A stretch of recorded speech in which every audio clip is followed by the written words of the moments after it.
आई, बोले गुरुजी मेरे पति ने मुझे निकाल दिया। क्यों? बोले पराई औरत के चक्कर में पड़े। कल ही आई थी प्रश्नोत्तरी। ऐसी ना जाने कितनी महिलाएं हैं जो अपने पति को खो चुकी हैं पराई औरत के चक्कर में। इसलिए ना बिगाड़ना साहब, क्योंकि जब ईश्वर बिगाड़ने पे आएगा फिर सुधरेगा ना। एक मिनट की मोहलत दे दो, करो पति से बात। पति देवता करवा चौथ का दिन था, पत्नी चांद का इंतजार कर रही। चंद्रमा का पति, चंद्रमा आए नहीं, यमराज आए, टाइम पूरा हो गया, चलो। पत्नी ने कहा 1 मिनट तो दे दो। पत्नी ने कहा पति से, हे पति देवता 1 मिनट की मोहलत दे दो, करो पति से बात। रोली मोली चुनरी मेहंदी, पत्नी कह रही रोली मोली चुनरी मेहंदी, मतियन से भर दो पानी बात।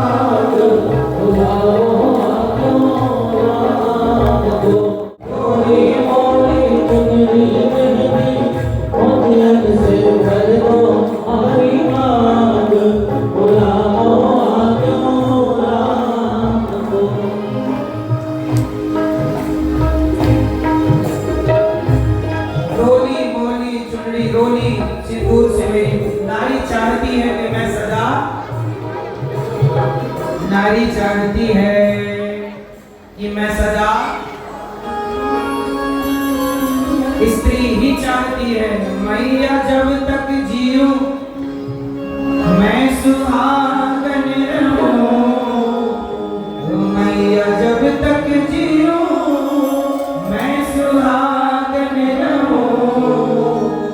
मुझको इतना तो वरदान दे, मैं हूँ दासी तेरी दाती। ओ मैया जब तक जियो मैं सुहागन रहूं।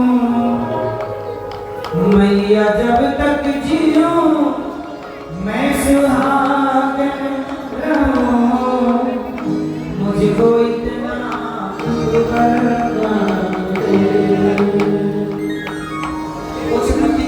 ऐसे भी होते हैं जिनकी एक ही चिता पे अंतिम संस्कार होता है। पत्नी और पति दोनों की चिता एक, मतलब पत्नी मरी तो थोड़ी देर बाद पति, या पति मरे तो थोड़ी देर बाद। ऐसा होता है कोई 1 लाख 2 लाख घटना पर ऐसा कभी कभी कहीं होता है।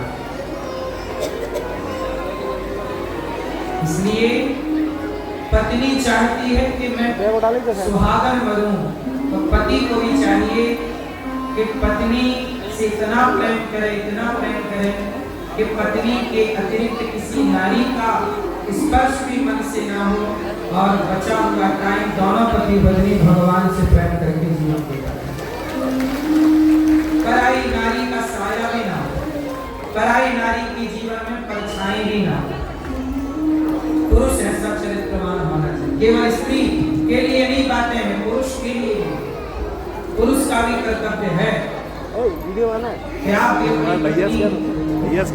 का साथ कभी ना छोड़ें। सबसे बड़ी परोपकारी स्त्री ही जो पति से पहले मरना चाहती है। कहती है पति की उम्र ज्यादा हो, मेरी उम्र थोड़ी कम होनी चाहिए। स्त्री का बड़ा त्याग होता है मेरी माँ। गोपियों के संग भगवान ने रास रचाए, और रास रचाकर गोपियों के संग सब गोपियों को आह्लादित किया। जितनी गोपियां थी उतने कृष्ण बन गए। गोपियों को छोड़कर अंतर्धान भगवान हुए। गोपियों ने गीत गाया, गोपी गीत, जयति देवी कम जन्मना प्रजश्रय वेदिका शश्वत। जब गोपियों ने पुकारा कृष्ण कहाँ चले गए, तब भगवान गोपियों के मध्य प्रकट हो गए। गोपियों के संग महारास रचाए। ये रास लीला कोई कैरेक्टर ढीला की लीला नहीं है। रास का मतलब है जन्म जन्म के युगों युगों के जो बिछड़े भक्त थे, आज उनसे भगवान मिलकर जन्म जन्म की प्यास बुझाई, भक्तों को हृदय से लगाया, भक्तों को प्यार किया। यही मिलन का नाम रास है। ऐसे रास को हम प्रणाम करते हैं। गोपियां और श्री कृष्ण के बीच में दिव्य जितनी गोपियां उतने कृष्ण प्रकट हुए और दिव्य महारास हुआ। आज भी निधिवन में वो रास लीला आज भी चालू। ये रास कोई एक दिन की लीला नहीं, ये नित्य लीला है, सदा की लीला। इस रास में भगवान शंकर जी आए, जो कामदेव को जलाकर भस्म कर चुके, वो शिव भी आए और रास में भगवान ने भाग लिया। बात समझ में आई गई ना? रास कोई वासना की लीला नहीं, कोई विषय वासना की लीला नहीं है रास। आजकल टीवी का एक डायलॉग आप सुनते हैं, तुम करो तो रास लीला, हम करें तो कैरेक्टर ढीला। तो क्या रास लीला में कोई कैरेक्टर ढीला जैसी बातें हुई थी क्या? क्या श्री कृष्ण का कैरेक्टर ढीला है? अरे श्री कृष्ण तो परम परमात्मा है। गोपियों के संग रास, ये गोपियां जन्म जन्म की तपस्वी साधु हैं, संत हैं, ये भगवान को पाना चाहती हैं। आज भगवान जब मिले तो इस मिलन का नाम रास है।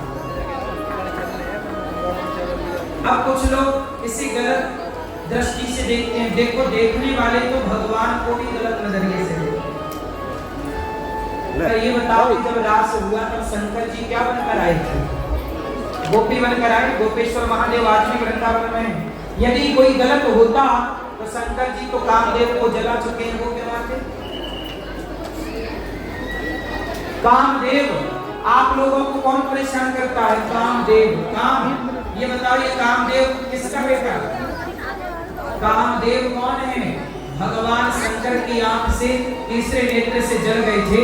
बाद में यही कामदेव भगवान कृष्ण के पुत्र प्रद्युम्न के रूप में अवतार लिया और रति से विवाह किया। कामदेव के पिता बाप हैं भगवान श्री कृष्ण। भगवान का कामदेव का मिला। इसलिए इन लीलाओं के प्रति बॉलीवुड ने बड़ी अफवाह फैलाई कि तुम करो तो रास लीला, हम करें तो कैरेक्टर लीला। मतलब रास लीला जैसी पवित्र लीला को, जहां भक्त भगवान के मिलन की लीला है, इस लीला को बॉलीवुड ने कैरेक्टर लीला से जोड़ दिया और आप लोग भी मजाक उड़ाने लगते। बॉलीवुड की भाषा आप लोग भी बोलने लगते। अरे कैरेक्टर लीला, बॉलीवुड ने तो कृष्ण को कैरेक्टर लीला बोल ही दिया। इतने चतुराई से बोला कि कोई समझ में नहीं पाया। बोलो हाँ। पर ये बताओ, आप कहते हो कि कृष्ण की 16,108 पत्नियां क्यों? पत्नियां 16,108 स्त्रियों के पति हैं भगवान। एक बात बताओ, पति किसे कहते हैं? आपके कितने पति हैं? बताओ मेरी मां, पति किसे कहते हैं? आप लोगों को लगता है जो पप्पू का पापा है वही पति है। नहीं, ये परिभाषा नहीं पति। पति का अर्थ है लक्ष्मण धातु से पति बनता है। पति शब्द का अर्थ होता है रक्षा। इसलिए हमारे देश में सबसे बड़ा